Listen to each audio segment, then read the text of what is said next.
Կռունկն ու աղվեսը, ռուսական ժողովրդական հեքիաթ։ Աղվեսը կռունկի հետ ընկերացավ, ինչ որ մեկի ծնունդով էլ նրան սանամեր դարձավ։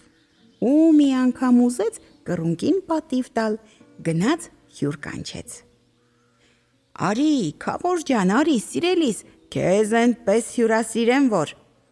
Կռունկը հրավերքն ընդունեց ու եկավ խնջույքի։ Իսկ աղվեսը շիլա եփեց ու մի տափակ ամանով մեկ լղոզեց, ճաշը մատուցեց ու սիրալիր ասաց. «Կեր, քավոր ջան, ինքս եմ եփել»։ Կռունկն էլ կտուցով տկ հա տկ խփեց հա խփեց, բերանը բան չմտավ,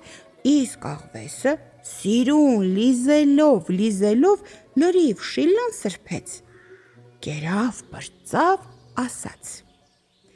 «Ներող կլինես, քավոր, եղածս սա է»։ Դրանից էլ եմ շնորհակալ, սանամեր, վաղն էլ դու համեցիր ինձ հյուր։ Հաջորդ օրն աղվեսը եկավ, իսկ կռունկը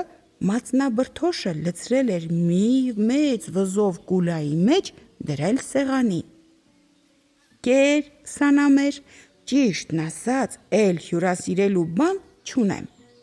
Աղվեսը կուլայի 4 կողմը պտտվեց,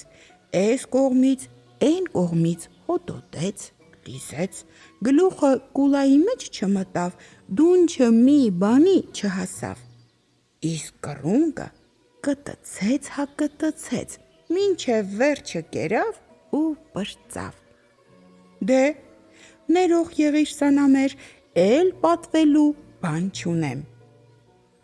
Աղվեսը վրդովվեց, կարծում էր մի շաբաթվա ուտելիք կուտի,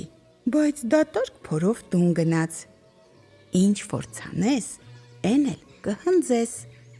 Էդ օրվանից աղվեսն ու կռունկը դադարեցին բարեկամ լինելուց։